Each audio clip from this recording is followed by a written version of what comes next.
To Atlanta.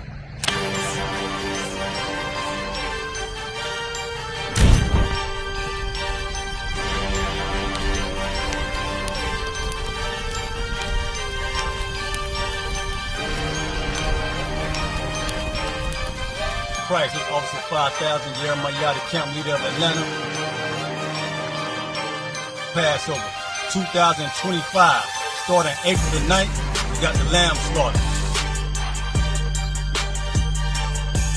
April the 10th, we got General Muhammad's flag. April the 11th, we got the black party that's going to have the Hebrew graduation. April the 12th, in Atlanta, Georgia, the 56th annual Passover, the only Passover under Commander Junior Hunter. Our great and holy King has honored us for turning our lives from the darkness to the light, man. And no greater gift you can receive than to wake up to the truth and then commit your life to saving your brothers, man. Looking in their eyes and seeing their faces and seeing what they've suffered and what they've gone through and seeing the end of it, man. It is a guaranteed seat in the kingdom of heaven, man. So in the name of our King Yahushua, we dedicate us another Passover of brothers and sisters' lives being saved. April the 13th, we got the Feast of Unleavened Bread.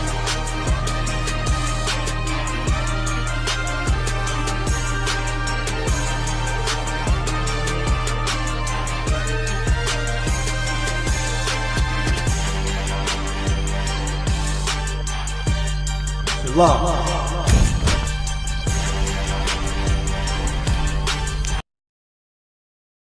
Welcome to Atlanta.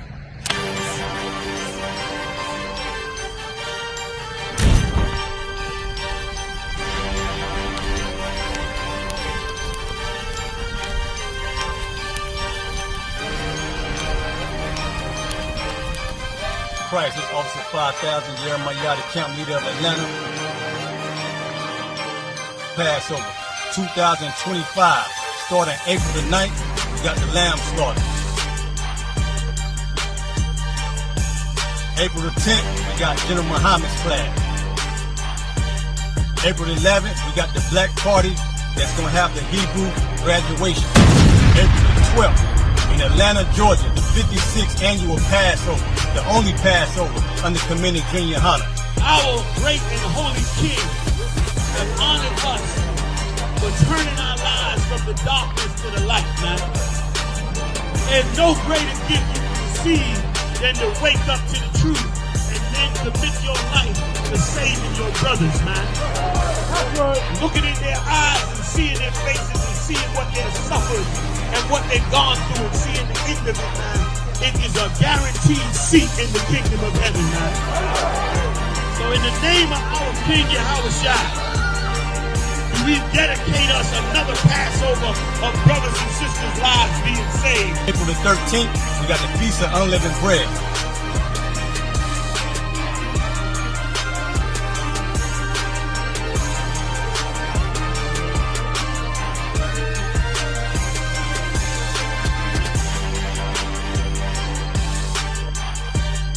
Shalom.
Shalom Israel. Yahweh Bashim Yahweh Shah Barakatham Yahweh Shemalatham Bashim Yahweh Shah. This is the ISUPK, started out of 1 West 125th Street, Harlem, New York, under Commander General Yohana. And we teach the truth concerning the Bible, that so-called Black, Hispanic, or North American Indians are the chosen people of God and are oppressed as the devil that the Bible speaks of. Now you tuned in, Precinct Officer Howard Moore, ISUPK, Kentucky, Monday night history class. Now, before we get off into it, I want to invite every so-called Black, Hispanic, and North American Indian to tune in to ISUPK Kentucky content on all platforms. Monday, of course, you got the history class. Tuesday night, brotherhood class taught by Officer of 1,000. I'm a Wonga boy. And Wednesday night, the podcast, the baddest podcast around. ISUPK Kentucky podcast, Cry Out and Spare Not podcast, hosted by Officers of 1,000. I'm Mwanga Bar and ISUPK, and coming here, the biblical breakdown by these two priests and prophets of the Lord in the UPK under Commander General Yohana, and watch them bust down your entire timeline. Watch them break down all the viral videos going across the internet. So again, Monday night history class, Tuesday night brotherhood class, Wednesday night the podcast. Now the topic of tonight's class is we finna get into $5 Indians, Siberians, and the Chino Coolie trade. All right, $5 Indians, Siberians, and the Chino Coolie trade. Now I got this idea. My rib said she ran into a YT lady. Talking about she was native. Ran into a YT lady talking about she was native. I guess she must have seen the fringes on my rib shirt or something. Must have seen some, some Indian she was sporting or whatever. But out of nowhere, this YT woman just woke up to her talking about she was native. And I told her don't sweat it because anybody could be native, because native just means where you're born. You have a native New Yorker, a native Russian, you can have a native Italian, you can have a native Texan. All right. Native just means where you were born. All right. If you were born in America, technically, according to the definition, you are a Native American. Right. But not everybody can be an American Indian. So the topic of tonight's class is $5 Indians, Siberians, and the Chino Coolie trade. So we're going to talk about the $5 Indians, right? The people that gamed up the Dawes Commission. We're going to talk about Siberians. We're going to talk about the people that are related to the Eskimos. We're going to talk about Russian colonization of the American Northwest. And we're going to talk about the Chino Coolie trade, indentured servants that were brought to the American Southwest from Asia, and how these three populations of people are not our people, not the Lord's chosen people. They could be native all they want to, and I'm finna prove it. All right, native, a person born in a specific place or associated with the place by birth, whether subsequently resident there or not. A native of Montreal or a native New Yorker. So like I said, we're going to talk about the $5 Indians, right? The YT people that gamed up the Dawes Commission. We're going to talk about Siberians, people that are related to the Eskimos. We're going to talk about Russian colonization of the American Northwest and the culture they brought. And we're going to talk about the Chino Coolie trade, people that came to the American Southwest under indentured servitude by the Spanish, and how none of these are our people. None of these are the Lord's chosen people, but they could be native. According to the definition, they could be native all they want to. All right. But American Indian is an entirely different matter altogether. All right, American Indian, a member of any of the indigenous people of North, Central, and South America. All right, if you are indigenous to North, Central, or South America, you are an American Indian. All right, generally speaking, if you are indigenous to North, Central, or South America, you are an American Indian. More specifically, to the continental U.S. All right, so again, anybody could be native because native just means you're born in a particular place. All right, Donald Trump could be a Native American because he's a native New Yorker. All right, but an American Indian has a specific definition talking about a specific group of people and dealing with the Lord's chosen. All right, so again, tonight, $5 Indians, Siberians, and the Chino Coolie trade. Let's walk. And of course, y'all finna get it. Y'all finna get this drop like you can't get nowhere else besides the ISUPK and the Commander General Yohana. Let's walk. During the late 16th and 17th centuries, countless slaves from culturally diverse communities in Southeast Asia journeyed to Mexico on the ships of the Manila Galleon. All right, 16th and 17th centuries. All right, the Spanish Empire was bringing indentured servants from different parts of Asia, mainly India, China, and the Philippines. All right, India, China, and the Philippines. You have Asians being brought by the Spanish Empire into Mexico. All right, upon arrival, they were grouped together and categorized as Chinos. In time, Chinos in Mexico came to be treated under law as Indians, becoming indigenous vassals of the Spanish crown. All right, so you had these Asians. All right, these Chinos, as they were called. All right, your Chinese mestizos, and after they served out their indentured servitude, they became classified as Indians and indigenous. All right, the implications of this legal change were enormous. As Indians and not Chinos, they could no longer be held as slaves. Tatiana Say has tracks the Chinos' complex journey from the slave market in Manila to the streets of Mexico and from bondage to liberty. Again, you had Asian indentured servants, mainly from China, the Philippines, and India, that were brought into colonial Mexico.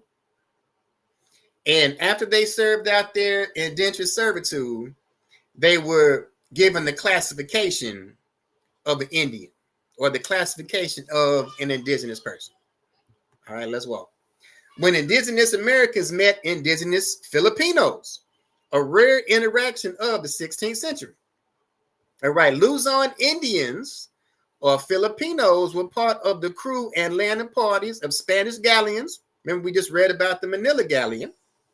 And some were among the first documented Asian origin people to arrive in North America after the beginning of European colonization.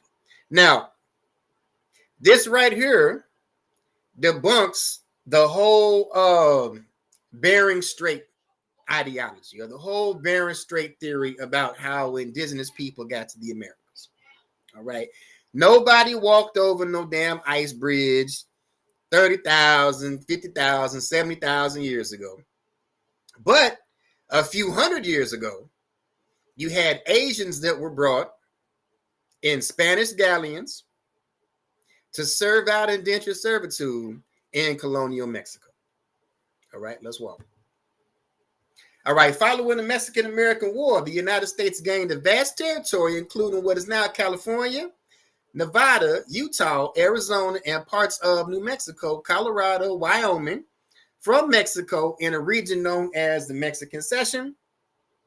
And now these people living in the American Southwest, these Asian indentured servants that were given an indigenous identity, that were living in these territories, are now coming under United States occupation. So you have Asian indentured servants that were being brought to this region in the 16th and 17th centuries. And now in the 19th century, the United States has taken over this territory. And now you have a few different groups of people being called indigenous in the American Southwest. All right, you have the actual indigenous people of the American Southwest, and you have descendants of these Chinos, or these Asian indentured servants that were given an indigenous status. All right, 1853, the United States purchased a small portion of land from Mexico known as the Gadsden Purchase, primarily to facilitate the construction of a transcontinental railroad. And that's going to be important here in just a moment.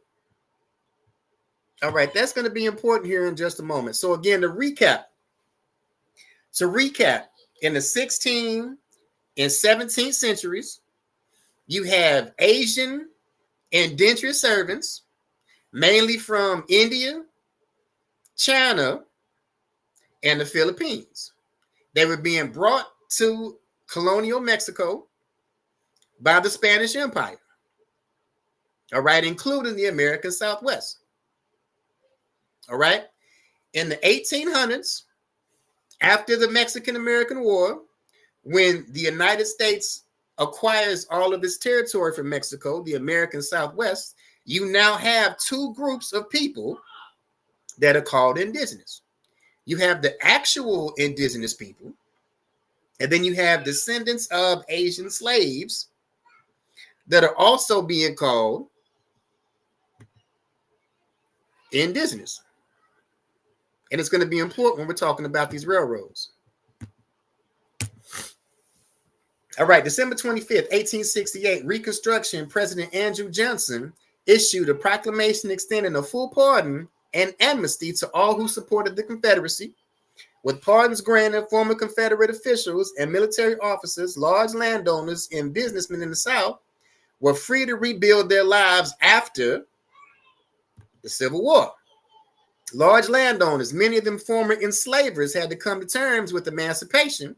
In the years after the Civil War, large landowners and businessmen deliberated on what to do with this issue and still hold power. So, after the Emancipation Proclamation, after the Civil War had ended, you had large plantation owners in the South trying to figure out what to do and how to move forward.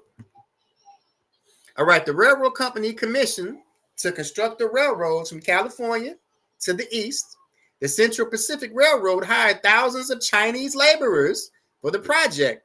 These laborers made up a majority of the workforce. Again, we had in the 16th and 17th centuries, we had Asian indentures being brought to colonial Mexico. All right. In the mid-1800s, you have the United States acquiring this territory from Mexico. And you have descendants of Asian indentured servants living in this area. All right. So thousands of Chinese laborers for the project. All right. Their labor was commended by the company as efficient. They were also much cheaper to hire than white men. These attributes interested those looking to bring Chinese laborers to the South. All right, this was the South's, this is their response to emancipation and how they were going to get their shit together, all right, after the Civil War. And the idea was to bring these Asians that have been living in the American Southwest for several centuries now and replace the labor force in the South. All right, Southern landowners anticipating the demise of slavery began recruiting coolie workers, indentured and exploited workers generally from China or India, common on plantations in the Caribbean. Again, this has been happening since the 15th and 16th centuries. I mean, Slovakia from the 16th and 17th century. This has been happening from the 15 and 1600s. you have Asian indentures being brought to the Americas. This is going to be important when we get to talking about who the real American Indian is. All right, you have several waves of Asians being brought to the Americas. After they served out their indentured servitude, they were given an Indian and indigenous status here. But we're going to see the difference when we get to the culture and the customs of the people. All right, here's a quote from a Chinese coolie. It said they had slavery in the South, and now they want coolie labor to take its place. So again, since the 1600s, since the 15 and 1600s, you had immigrants, or rather Asian indentured servants, being brought to the Americas, all right, mainly in colonial Mexico. The United States acquired this territory in the 1800s, the American Southwest, and these people had already been living there for centuries. All right, these people had already been living there for centuries and had acquired an indigenous status or an Indian status under Spanish rule. All right, 1893 World's Columbian Exposition brought American Indians and other indigenous people to Chicago to be put on display for the 27 million visitors who attended the fair. It says American Indians and other indigenous people. Who are they talking about? They're talking about these descendants of Asian indentured servants that were given indigenous status here. All right, it says American Indians and other indigenous people. It's talking about descendants of Asian indentured servants in the American Southwest. All right, these were the two groups that were brought to the World's Fair 1893. All right, the participation of hundreds of indigenous people at the fair created a space where a battle over who would control the representation to the broader world took place. All right, so basically, who was going to play Indian? All right, who was going to play Indian for the world to see? What was going to be the indigenous culture that would be pushed forward? How would America and the rest of the world view indigenous people? How would America and the rest of the world view what an American Indian is? So you had actual American Indians and other indigenous people, meaning descendants of these Asian indentured servants. All right, let's walk. All right, the battle shaped and foreshadowed the imagery of Indians that the American public would accept for decades to come. The battle shaped and foreshadowed the imagery of Indians that the American public would accept for decades to come. All right, and it was between actual American Indians and descendants of Asian indentured servants that were given an indigenous status under Spanish colonial rule. And again, this representation would be how the world would see going forward of what American Indian culture would be.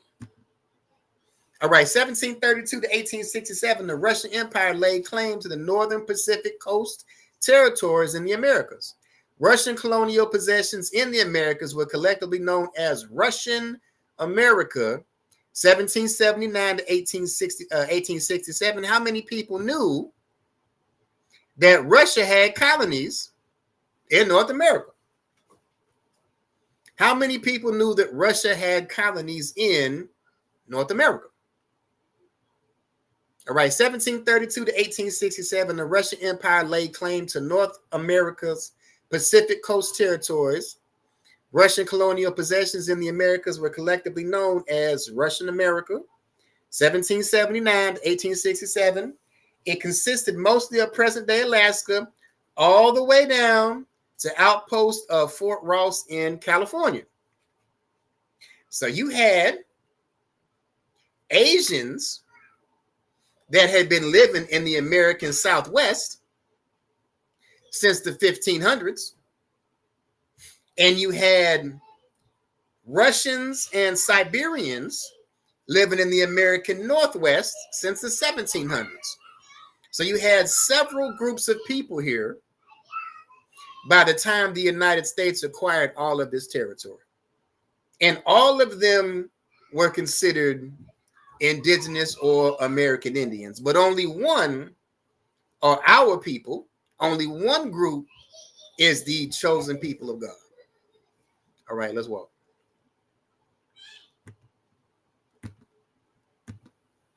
All right, the purchase of Alaska in 1867 marked the end of Russian efforts to expand trade and settlement to the Pacific coast of North America, and became an important step in the United States as a rise as a great power in the Asia-Pacific region.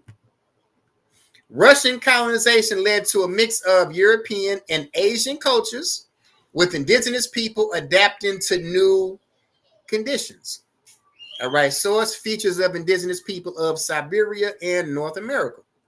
Now, again, the Bering Strait theory is nonsense. Nobody walked across the ice bridge 40,000 years ago, 70,000 years ago, however long they said it was. But you had Russian and Siberian colonization of the American Northwest in the 1700s. And they brought their culture with them. Let's see some of this culture. Does it look familiar? I know it do. I know it's probably going to hurt some feelings, but I know it looks familiar. Traditional site in Yamel Peninsula in Russia. All right, this is Siberian culture. Again, descendants of Asian indentured servants have been in the American Southwest since the 1500s. Descendants of Russian and Siberian immigrants had been in the Pacific Northwest since the 1700s.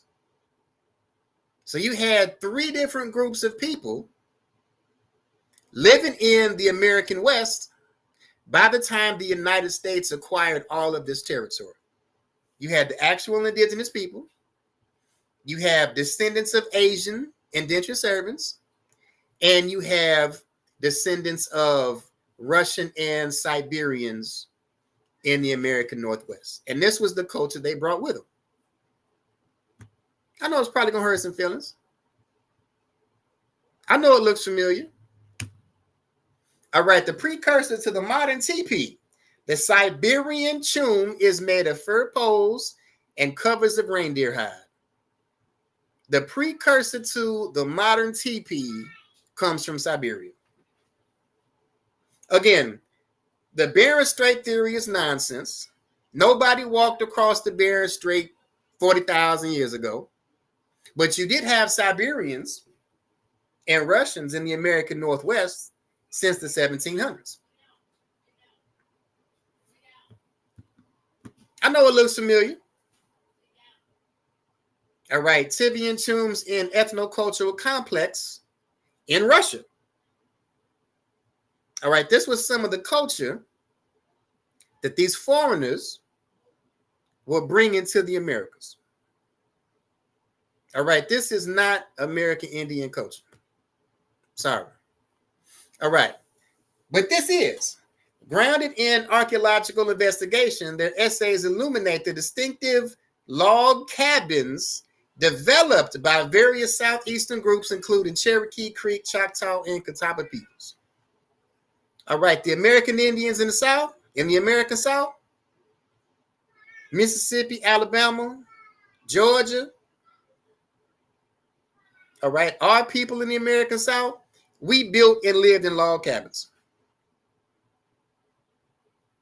All right, grounded in archaeological investigation, their essays illuminate the distinctive log cabins developed by various southeastern groups, including Cherokee, Creek, Choctaw, and Catawba peoples. All right, your people living in Mississippi, Alabama, Georgia, you dig what I'm saying, lived in log cabins. Here's your source, Native American log cabins in the Southeast.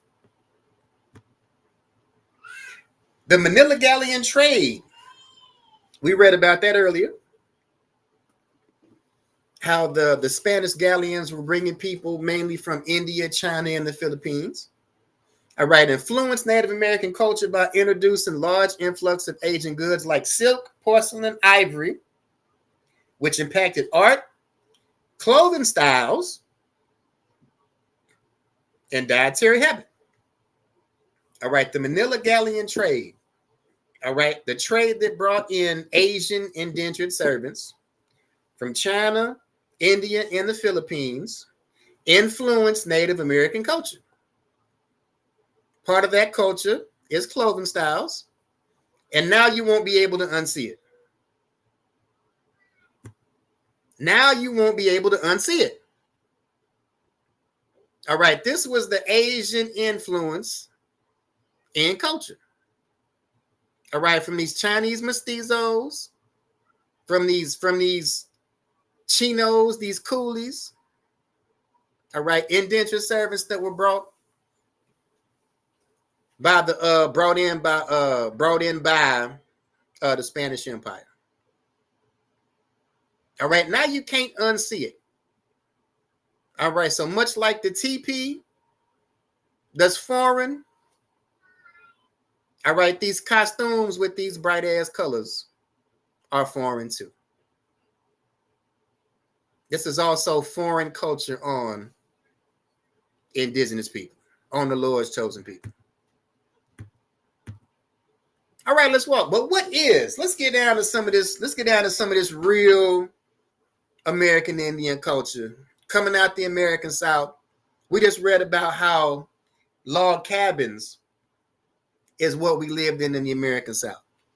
All right, them indigenous people in the South, we lived in log cabins. All right, not them teepees. And we didn't wear those colorful costumes with all them bright ass colors on it. Let's get into some of this real down south American Indian culture. All right, early 20th century denim was adopted as the preferred workwear fabric choice for Western cowboys in the U.S. Let's talk about where this denim comes from. All right, Western cowboys in the U.S. Now, I already proved that the cowboy was the Indian and the Indian was the cowboy. If you look here on the right, that's the real Cherokee Bill. All right, that's the real Cherokee Bill on the right. You see he's rocking the cowboy hat and the jeans. All right, that's the real Cherokee Bill. All right, the cowboys was the Indians and the Indians was the cowboys. Let's take it a step further. How did these cowboys get out west? All right, 1873, Seminole Indians served as buffalo soldiers and scouts. We're talking about Indians out of the American South. All right, Seminole Indians served as buffalo soldiers. All right, consolidated into 4 regiments, the 9th and 10th Cavalry and the 24th and 25th Infantry Buffalo Soldiers served on the western frontier, building the infrastructure. All right, so Indians out the American South. All right, after we were placed on reservations in Oklahoma, many of us left Oklahoma 1849, went down into Mexico and the places like La Cimienta. After 1865, we go back into Texas. All right, join the Buffalo Soldiers and take the culture out west. And it says here we built the infrastructure. We built the roads. We built the bridges. We built the national parks. We delivered federal mail. All right, we were some of the first soldiers, some of the first sheriffs in what they call the Old West. All right, and all of this, we brought our culture with us, including the denim, as you can see this American Indian sister wearing here. All right, this is the culture of the American Indian in the South. All right, along with the log cabins that we lived in, because we were agriculturalists. All right, down in Alabama, Mississippi, Georgia, Florida. All right, this is the style of clothing of the American Indian in the South. All right, this is where denim comes from. The denim everybody wears today around the world. All right, this is American Indian culture out of the American South or the American Southeast. All right, let's walk. All right, Buffalo Bill's Wild West shows. All right, this is another part of where we get the idea of the Hollywood Indian from. All right, Buffalo Bill's Wild West shows. All right, Native American culture. Buffalo Bill Wild West show presented an exalted narrative of the triumph of civilization over savagery, and English audiences, as have been seen, were not invited to reflect on the complex histories of Native American people. The same skits and music were later easily adapted to Western films. All right, film and television Westerns. All right, Gunsmoke, John Wayne, The Lone Ranger. All right, all of these television shows and movies from the 60s and the 70s, 1960s, 1970s, that showed white cowboys and showed these Hollywood Indians. All right, all of this comes out of these Buffalo Bill Wild West shows. And this is where we get people like this. All right, Iron Eyes Cody, if you remember, if anybody's old enough, there was a commercial that used to run back in the early 80s. And it was a commercial of somebody throwing some litter out of their car. And the litter hits the ground. And you see this man standing there, and he's got a tear in his eye. All right, somebody throws some trash out of their car, and it shows a close-up of this man right here, and he's got a tear in his eye. All right, but the problem is, Iron Eyes Cody was a white man. All right, born Espera Oscar de Corti, April 3rd, 1904. He was the second son of Antonio de Corti from Italy, and his wife, Francisco, whatever that last name is, from Sicily. All right, this is a YT man. This is an Italian, first generation, second generation. His parents were from Italy. And this is who they have playing Indians on TV. This is who we have playing Indians on TV. Now, earlier we talked about the World's Fair in Chicago, how they had actual American Indians and descendants of Asian indentured servants playing Indian, and how that dispute was going to settle how America and the rest of the world would view the American Indian. Now we have, after these Buffalo Bill Wild West shows, we have television, TV shows like Gunsmoke, The Lone Ranger, that would show the white cowboy and these Hollywood Indians, and these Hollywood Indians are being played by white people. Like this Iron Eyes Cody, who's the second son of Italian immigrants. All right, the Indian of the next generation will not be the Indian of the last. The white man takes more and more land, but the United States government is good. They're educating our children. For myself, I know it is no use fighting against the United States government. All right, foreigners are educating our children. Foreigners are educating our children. That's why we have no idea. We have no idea that grits and cornbread is American Indian culture. We have no idea that blues is American Indian culture, because we have foreigners educating our children and telling us what an Indian is supposed to be and what an Indian is supposed to look like. And a lot of this culture, like we saw with the TP, a lot of this culture is coming from foreigners.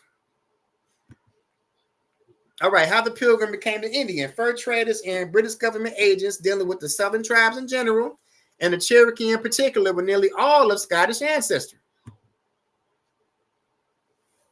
These men took indigenous women and remained on Indian land after the Indian frontier wars.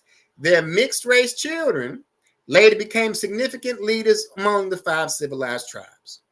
Not only significant leaders, but people like John Ross were creating these tribes, and we'll get into it here in a minute. All right, notable traders and agents among the Cherokee included John Joseph Vann, the father of Cherokee leader James Vann. John Watts, the father of John Watts Jr., who helped establish the Cherokee national government. All right. The father of the man that started the Cherokee national government was somebody from Scotland, a white man from Scotland. All right, Daniel Ross, the father of John Ross, who became principal chief of the new Cherokee government. All right, Chief William McIntosh. Who was he? All right, American Indian, early European American historians attributed William McIntosh's achievements and influence to his mixed race Scottish ancestry. Now, what did he do? He led a group that negotiated and signed the Treaty of Indian Springs, 1825, which ceded much of the remaining Muskogee Creek lands to the United States. All right, him and a bunch of his mixed race homeboys, a bunch of his mixed race people that had Scottish and Irish daddies and Indian mamas, they split the Muskogee Creek people into two divisions. You had the Upper Creek and the Lower Creek, but the ones that come out of a white paternal lineage, they joined with the United States government, signing treaties with the United States government against a group called the Red Sticks that didn't want to be part of any integration with the United States government, didn't want to mix race with Scottish and Irish people. And that's what started the Creek Civil War. All right, William McIntosh, the son of a Scottish father and a Creek mother. He was related to several prominent Georgians on his father's side, including Governor George Troup. All right, during the Creek Civil War, McIntosh supported Andrew Jackson at the Battle of Horseshoe Bend. Remember, I said you had two different groups of Creeks at this time. You had the ones that had European fathers that linked up with the United States government. And then you had another group called the Red Sticks that didn't want to be integrated, didn't want anything to do with Europeans. And this is what started the Creek Civil War. All right, over the next decade, he negotiated several treaties with the United States on behalf of the Creeks, typically ceding Creek Nation land to the government while gaining private land for himself. And this is how the Pilgrim became the Indian. Let's walk. All right, now, this caused the Creek removal into Oklahoma. And when the Creeks left and went to Oklahoma, this is where the city of Tulsa comes from. All right, Tulsa's origins begin with the removal of Creek Indians from their ancestral homeland in Georgia and Alabama. Arriving in 1833, the Creek Indians began building the city of Tulsa after negotiation with the Cherokee over boundaries. And Tulsa, of course, is where you get Black Wall Street. All right, Tulsa is where you get Black Wall Street. But the origins of Tulsa, the foundation of Tulsa, Oklahoma, starts with the Creek Indians after we left out of Alabama. All right, John Ross. Who is John Ross? All right, his ancestry was 7/8 Scottish on his father's side. All right, Daniel Ross, a Scottish trader, while his mother, Molly Ross McDonald, was just 1/4 Cherokee and herself the daughter of a Scottish immigrant. This is the man that became principal chief of the newly formed Cherokee National Government. Remember, I said that some of these people were not only prominent in Indian governments. A lot of these people were starting their own Indian tribes, just in the areas where these people live. So you have the people called the Chata, and then you have mixed race people with their white daddies that started groups called the Choctaw. Well, it's no different with the Cherokee National Government that was started by a man with a Scottish father. All right, 1828, John Ross was elected principal chief of the Cherokee. 1835, he signed a treaty with the United States government that brought all the Cherokee lands under U.S. jurisdiction. And the Cherokee ended up going on the Trail of Tears, Indian Removal Act, and ended up moving into Oklahoma. All right, 1838, Cherokee were forced to leave their homes and moved to Oklahoma. The 800-mile journey became known as the Trail of Tears. All right, $5 Indian. Let's talk about these $5 Indians real quick. We talked about the descendants of Asian indentured servants that were classified as Indian. We talked about descendants of Siberians and other people of Northeast Asia, Russia, etc. How they brought their culture here in the 1700s. We talked about how the Pilgrim became the Indian with these Scottish and Irish men.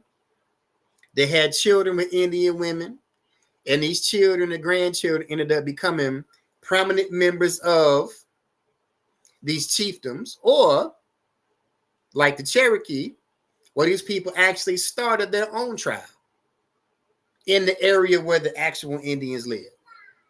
And these people signed treaties with the United States government, selling land that don't even belong to them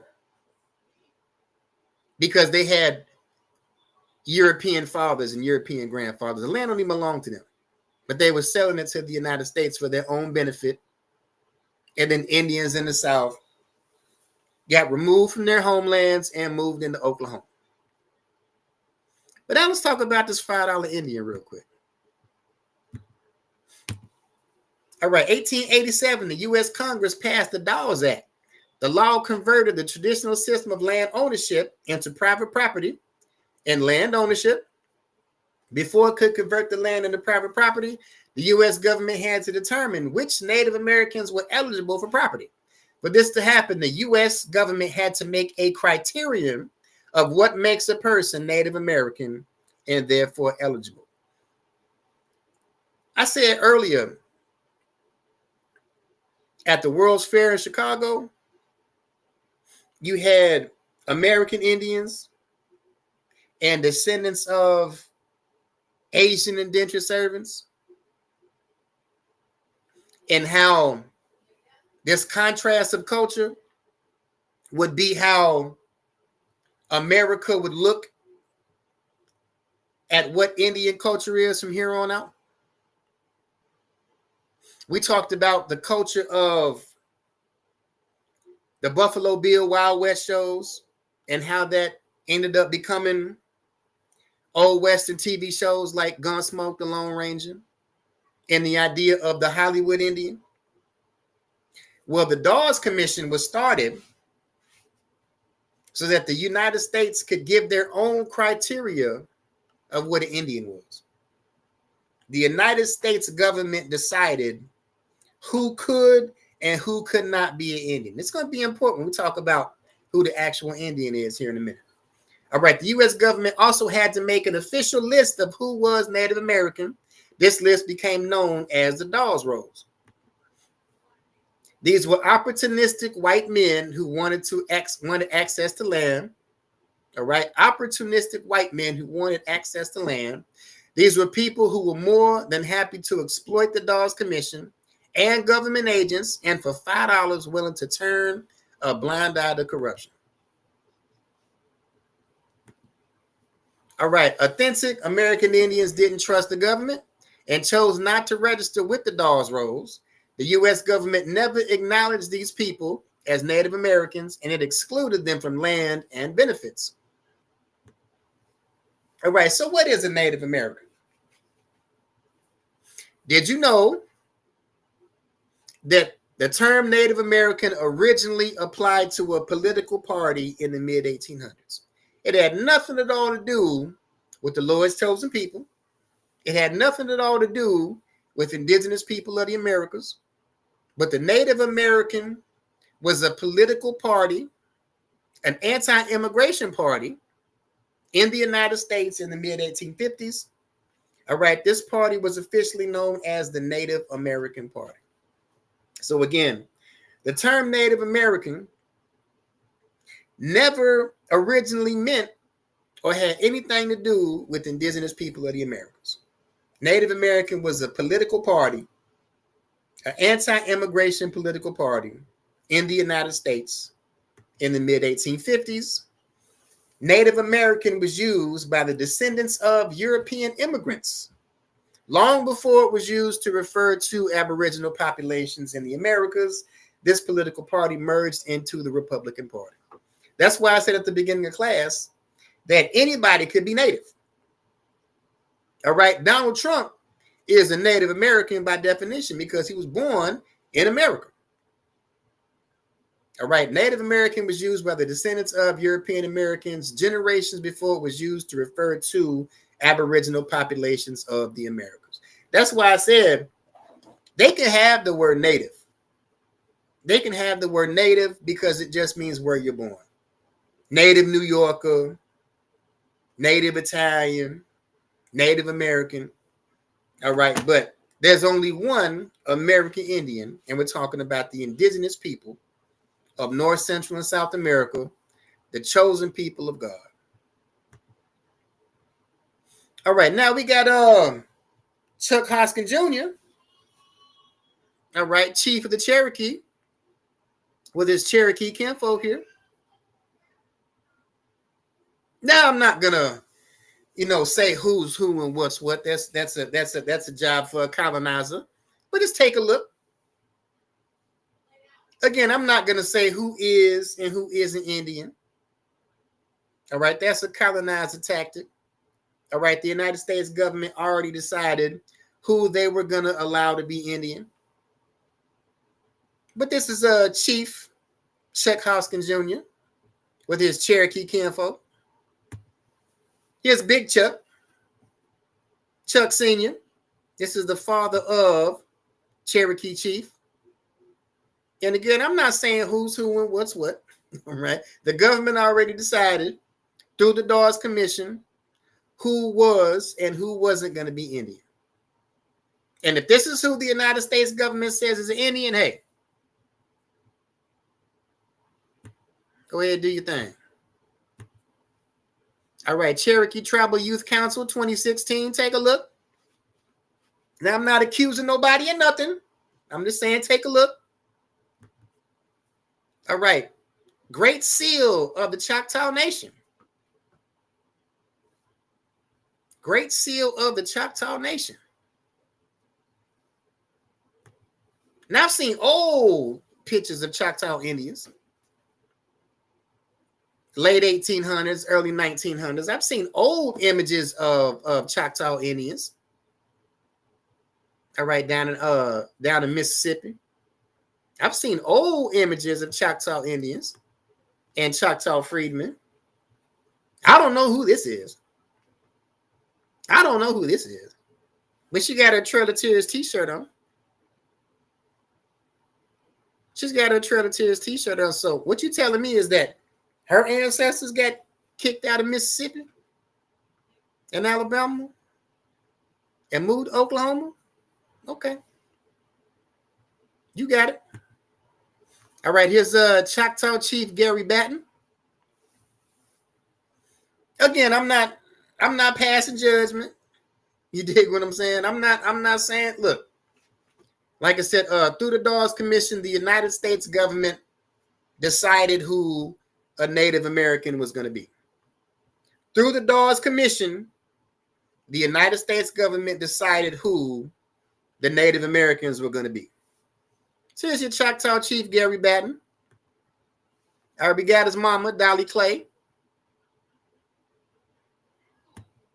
And we got his daddy, Freddie Batten. Born 1838, gender, male, race, white, birthplace, West Virginia. But again, through the Dawes Commission, the United States government decided who was going to be a Native American. All right, the descendants of the Confederate States of America created Native American tribes to profit off government contracts and pose as American Indians. Did you know that descendants of white slave owners in the Confederate South, descendants of people of the Confederate States of America created Native American tribes? Did y'all know that? To profit off government contracts and pose as American Indians? All right, Tom Acton, creator of the Bayou Lacombe Choctaw, and various others have sanctioned perpetual acts against the people of the Florida parishes, Mississippi, Alabama, Texas, and throughout the United States. Source: Confessions of a Pale Imposter. You had white Southerners after the Civil War create their own Native American tribes.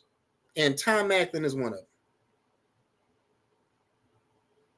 So it's Confessions of a Pale Imposter. I told you tonight's class is the $5 Indian, Siberians, and the Chino Coolie trade. All right, let's get to an actual Indian. We're going to finish tonight's class with the actual American Indians. All right, Walter Wallace Wesley, a descendant from the Muskogee Creek and Seminole Nations, a lifelong resident of Indian Territory, present-day Oklahoma, an Indian historian states they were removing Indians from the South and sending them here to Oklahoma. The deal was you can go to Oklahoma and we'll leave you alone and we'll provide protection so no one can come and bother you.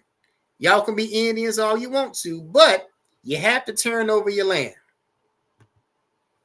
Or you can stay. We're just going to reclassify you how we feel. So now those Indians who decided to stay on their land were reclassified as Negroes. This propagated the Indian Removal Act and reclassification, though other tactics were employed. The lynchings of the Jim Crow South enforced the reclassification of Indians into Black Americans. A lot of folks were hanging in trees because they wouldn't forget they were the Choctaw, Chickasaw, Cherokee, and Creek. Source, Public Radio Service of Western Kentucky University. All right, Webster's Dictionary, 1828, American, a native of America, originally applied to the Aboriginals or copper-colored races. Old Crayon, Indian Red.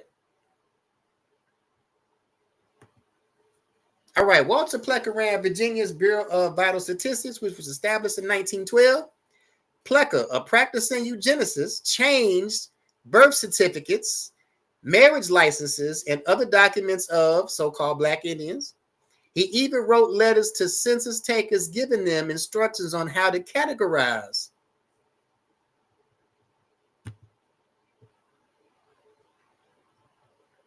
Salakia. Walter Plecker ran Virginia's Bureau of Vital Statistics.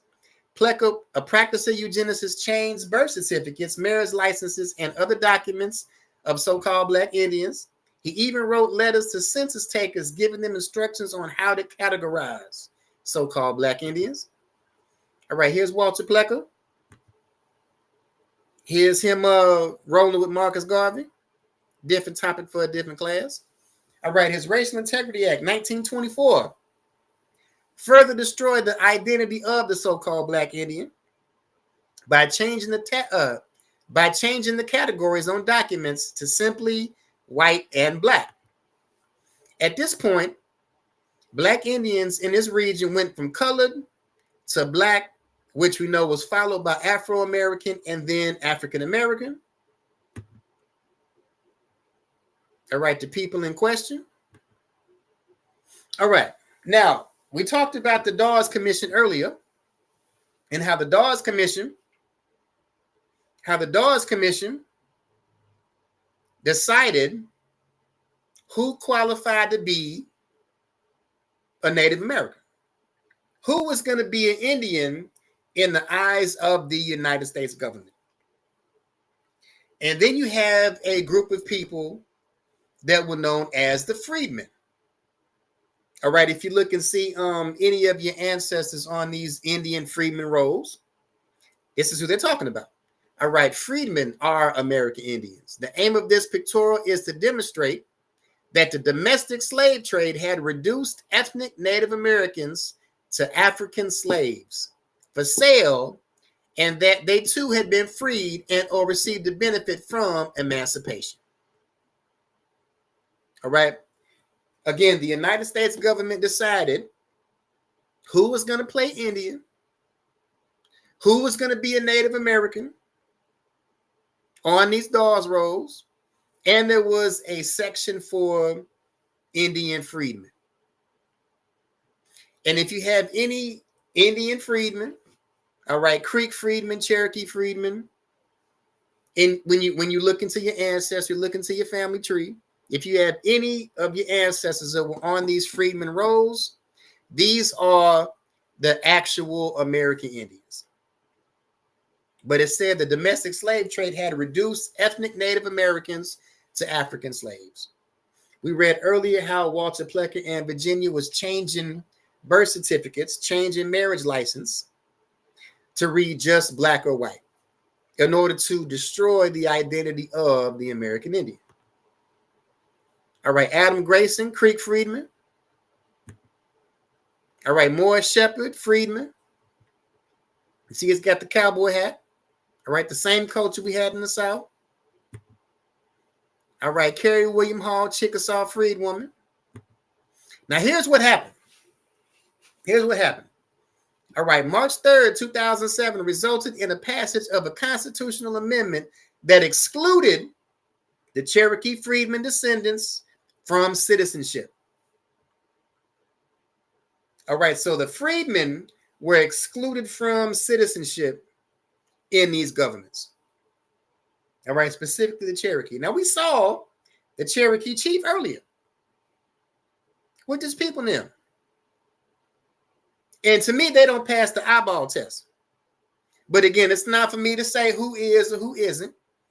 Like I said, the United States government already decided who was going to be an Indian, who was going to be a Native American, who was going to play Indian.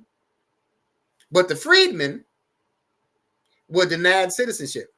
March 3rd, 2007. All right, Cherokee freedmen denied citizenship. And guess who denied their citizenship?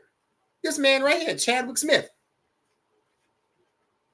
Chadwick Smith was the one that decided for the Cherokee government that the freedmen, descendants of freedmen, the actual Cherokee, were going to be denied citizenship. Chadwick Smith. This is who made that decision that the actual Cherokee, the actual Anayamuya, all right, so-called freedmen, were going to be denied citizenship. And here's his great-grandfather, Red Bear Smith. Now, again, you tell me, these are the people that make decisions for the Cherokee government? These are the people that the United States were going to decide were going to be Native American? These were the people the Dawes Commission said could play Indian? While the real Indians were being denied citizenship.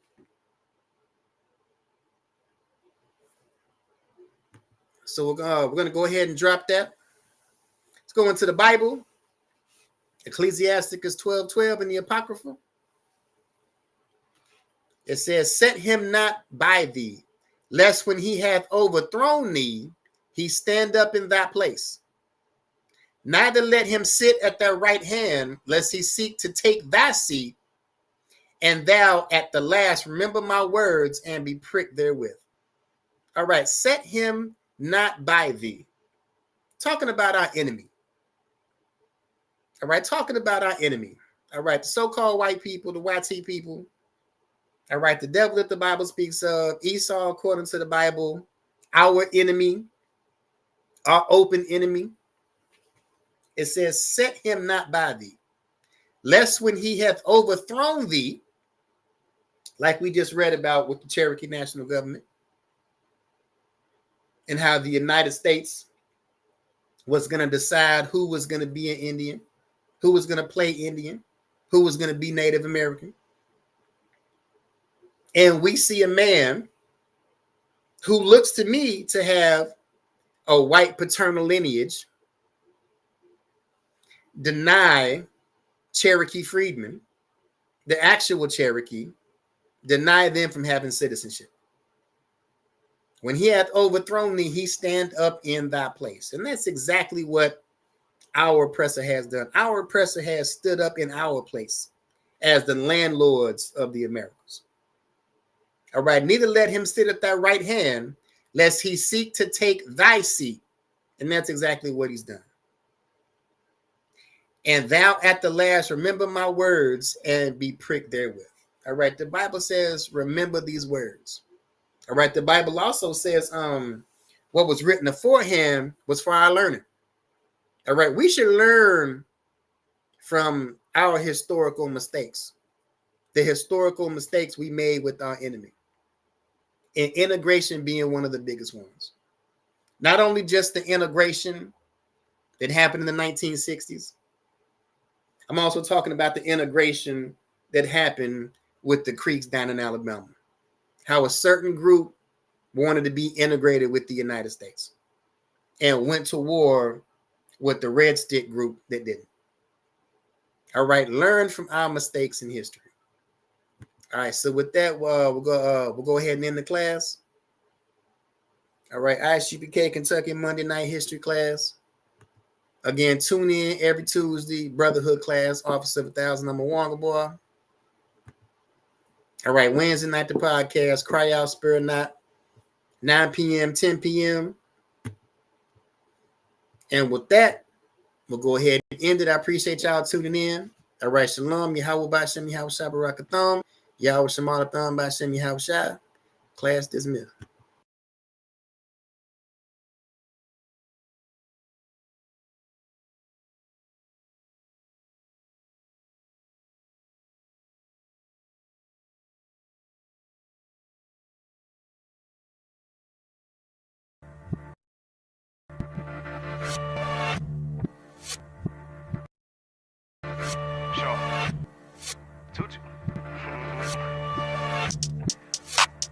Don't let your strongest muscle be your goddamn them Twitter fingers, nigga. Boss that nigga, man. Get your shit together, man. I'm overrated. So overrated. Overrated. So overrated, nigga. Coming on this bitch real fresh, bulletproof, high shoot, bitch, you better wear your vest. She try to get something off her chest, but the drip on her head made a mess. I'm a real piece of profit on this one, but nighttime sheet, I'm a beast. I'm like, here, eat it up, baby, eat. Here, eat it up, baby, eat. I walk with my pole like a pimp in the stick that I got up a ton. I walk around with a lot of blaze, babe, blaze, I lit a rip on her, yeah. Tonight it's a ride, I got a show, live show, and the nigga still indie. Hey, them UPK niggas winning, UPK niggas gifted. Hey, I had a little money, but I lost a little money for that punk ass job. Now I'm getting paid off passion, so it's only right that I stunt. All the nigga wanna hate, frustrates on the face, boy, low wasting time. I don't hate being around broke minds, I motivate their ass and they grind. And that's a real ass leader, real ass nigga, 2G short in the flesh. And I'ma eat my plate so good, I'ma let a little bit while the dish. And I'ma beat down your block so rich, top off, you'll feel every leg. I went to another bitch house, cause that bitch ain't clean up the kitchen. And I ain't saying no names, give a goddamn shit, let that motherfucker learn. I left my phone unlocked, woke up, bitch, had a damn chalkboard in front. Wanna know who it is, who the fuck is that bitch, I ain't telling no business. And I bought another motherfucking topper, and that big game with some haters, but hey, I'm overrated, pass overrated. I'm overrated, pass overrated, nigga. I'm overrated, pass overrated. I'm overrated, pass overrated, nigga.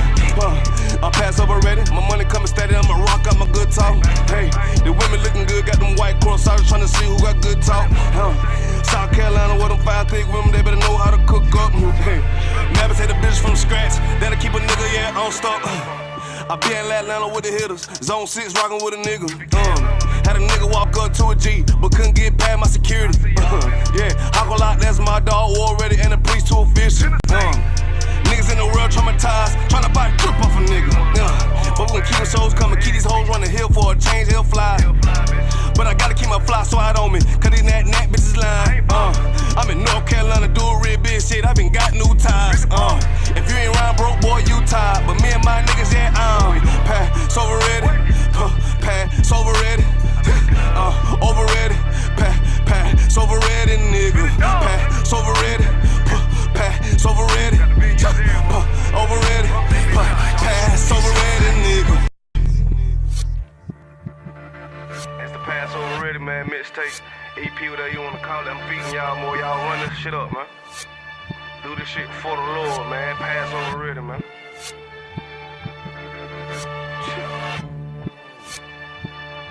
UPK South Carolina, man.